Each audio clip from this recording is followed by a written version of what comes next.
Hey everyone, I am Prachi Singh and I am a student of BCA, and today we will understand about history of programming language. But first of all, we need to understand what is programming. So for example अगर हम बात करें कि हमें किसी से communicate करना है या फिर हम कम्युनिकेट करते हैं किसी से भी, तो हम अपने फॉर्मल लैंग्वेज में ही बात करते हैं. बट अगर हमें वही अगर हम देखें कि कंप्यूटर से अगर कम्युनिकेट करना हो तो फिर हम कैसे करेंगे. सो उसके लिए भी एक लैंग्वेज बनाई गई है जिसे हम लोग प्रोग्रामिंग लैंग्वेज बोलते हैं. अगर अब हम आते हैं अपने मेन टॉपिक पे जो कि हिस्ट्री ऑफ प्रोग्रामिंग लैंग्वेज है. हिस्ट्री ऑफ प्रोग्रामिंग लैंग्वेज एक इंटरलिंक्ड होता है इवैल्यूएशन ऑफ कंप्यूटर सिस्टम के साथ. एंड समय के साथ साथ जैसे पहले के जो कंप्यूटर्स थे वो अब साइज में शॉर्टर हो चुके हैं, स्मॉलर हो चुके हैं, फास्टर हो चुके हैं, और जो यूजर हो चुके हैं वो उस लैंग्वेज से बहुत ज़्यादा फ्रेंडली हो चुके हैं. एंड जैसे हमें पता है कि father of computer Charles Babbage हैं, एंड उनकी जो कंपेनियन थी वो अडा लवलेस थी. वो हिस्ट्री ऑफ प्रोग्रामिंग लैंग्वेज में सबसे फर्स्ट प्रोग्रामर थी. 1843 में उन्होंने सेट ऑफ इंस्ट्रक्शंस दिया था जो कि एनालिटिकल इंजन को दिया था, और एनालिटिकल इंजन जो डिज़ाइन हुआ था वो चार्ल्स बेबेज के ही थ्रू हुआ था. नेक्स्ट अगर हम बात करते हैं ड्यूरिंग 1940s की, तो उसमें मशीन लैंग्वेज का यूज़ हुआ था, डेवलप हुआ था. उसमें हम लोग बाइनरी कोड का यूज़ करते थे, binary code which means 0 and 1. And अब हम बात करते हैं ड्यूरिंग 1950s की, तो उसमें असेंबली लैंग्वेज आया था जो कि रिलेटिवली था बहुत ज़्यादा यूजेस में बहुत ज़्यादा सिंपल था. एंड अगर हम बात करते हैं 1952 की, तो उसमें फर्स्ट कंपाइलर लैंग्वेज आया था ऑटो कोड जो कि बहुत ज़्यादा इजी था यूज़ में भी.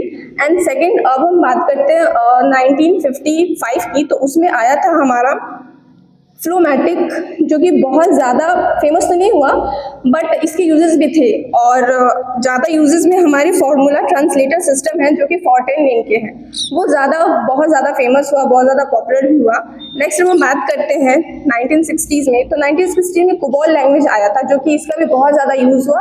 यूजर्स लोगों ने बहुत ज़्यादा इसके यूजेस की और ये भी बहुत ज़्यादा पॉपुलर हुआ. नेक्स्ट हम आते हैं 1964 के अंदर, तो 1964 के अंदर APL लैंग्वेज आया जिसको हम लोग शॉर्ट फॉर्म में जिसका फुल फॉर्म होता है अ प्रोग्रामिंग लैंग्वेज. नेक्स्ट हमारा 1964 में beginners all propose symbolic instructions code आया जिसको हम लोग बोलते हैं बेसिक. नेक्स्ट हम आते हैं 1967 में, तो 1967 में बेसिक CPL आया जिसका शॉर्ट फॉर्म होता है BCPL. एंड नेक्स्ट हम बात करते हैं 1969 की, तो उसमें आया B प्रोग्रामिंग लैंग्वेज जिसका शॉर्ट फॉर्म होता है BPL.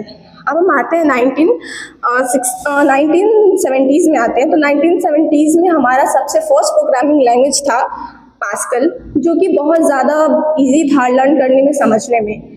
और उसी दौरान 1917 में ही Dennis Ritchie and Ken Thompson ने दोनों ने मिलकर एक न्यू लैंग्वेज का डेवलपमेंट किया जो कि उसका नाम था C प्रोग्रामिंग लैंग्वेज, जो कि हमारा अब तक का सबसे बेस्ट लैंग्वेज है और इस पे यूजर्स बहुत ज़्यादा अच्छे से काम करते हैं.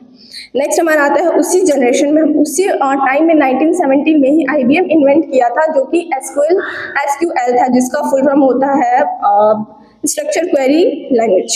नेक्स्ट हम आते हैं 1980s में, तो 1980s में ऑब्जेक्टिव C लैंग्वेज यूज़ होते थे, और इसी दौरान 1985 में ही जो C लैंग्वेज को बहुत ज़्यादा मॉडिफाई करके C++ लैंग्वेज का इन्वेंशन हुआ था.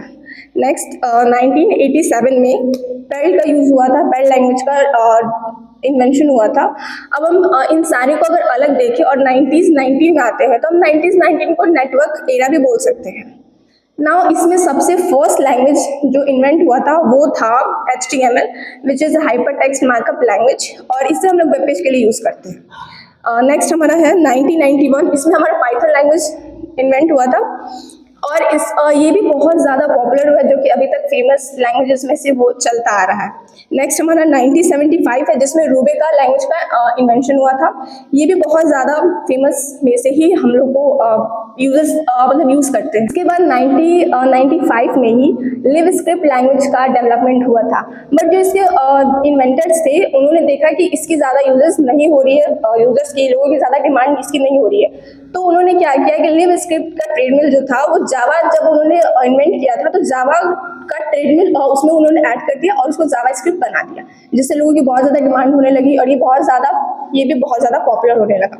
नेक्स्ट हम आते हैं 2000 में। तो 2003 में स्केला नाम का जो लैंग्वेज था वो इन्वेंशन हुआ एंड लास्ट 2009 में हमारा एक गूगल टीम्स में जो एक गूगल टीम्स के जो एक बहुत ज़्यादा अच्छे डेवलपर थे, उन्होंने एक और इसमें से लैंग्वेज का इन्वेंट किया जो कि गो नाम का था, वो सिमिलर टू सी से रहता है। That's all, thank you.